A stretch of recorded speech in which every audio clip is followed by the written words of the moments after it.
Let's be, y'all. This is Jen Fremont. I am still here at House Kheperu. This is the first night. This is the third video I've done tonight.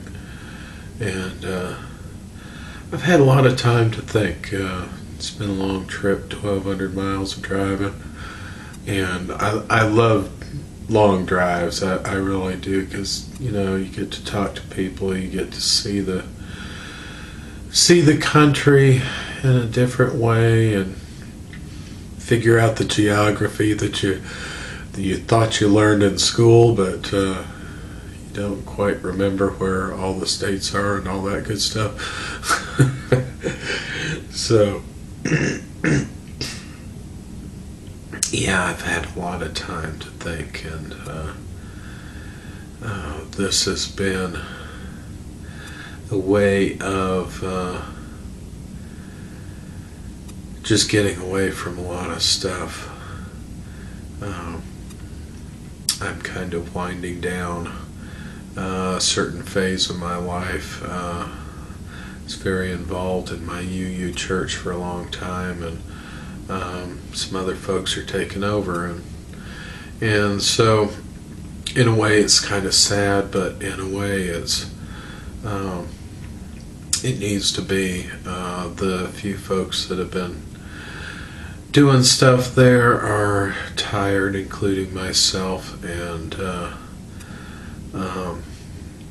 have to just have faith that everything's going to be good. Everything's going to work out the way it should work out eventually. And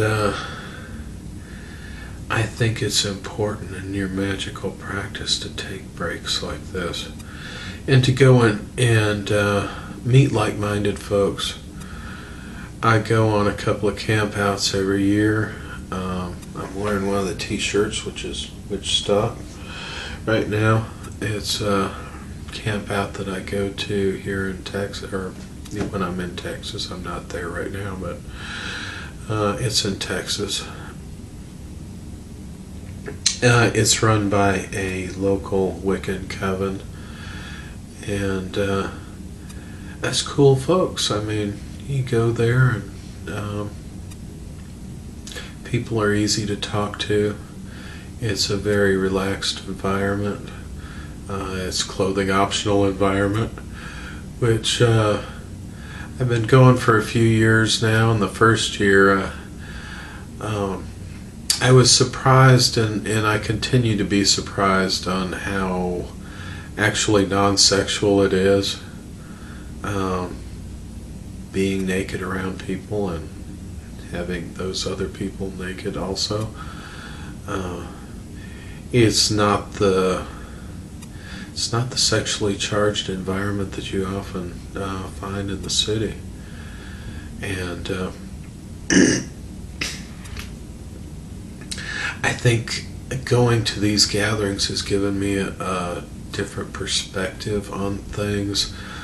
It's a few days to go and recharge yourself, and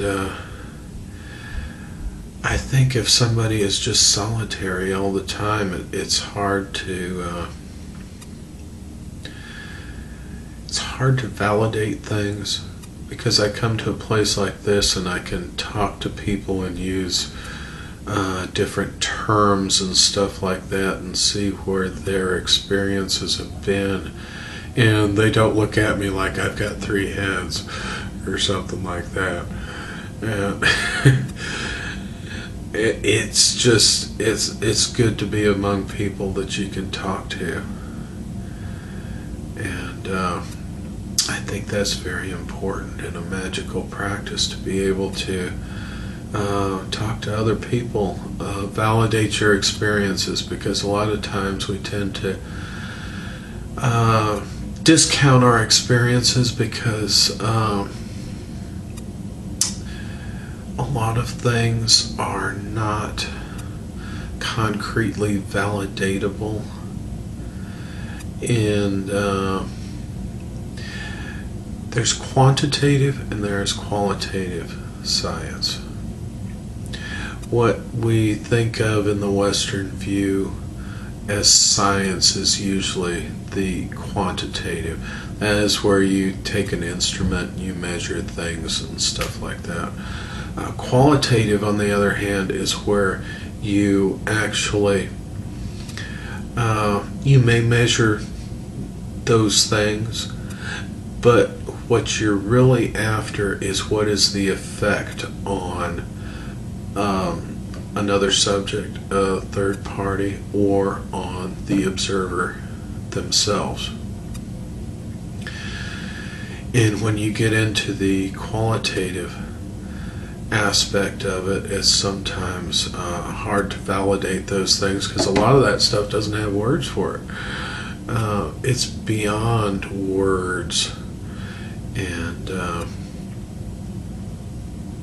that's interesting. I'm talking about talking to people about things, but there are no words for it. But most of these folks do have a frame of reference that the stuff that does have words, you can talk to them about. And I think this is very important in a magical practice to be able to do that. So I hope this gives you a little bit of insight into stuff, and I will do some more videos before I get back. It'll probably be a week or two after I get back before these are posted, so unless the hotel, I can get the hotel Wi-Fi up and going. But thanks for watching. This is Jen Fremont. Blessed be y'all.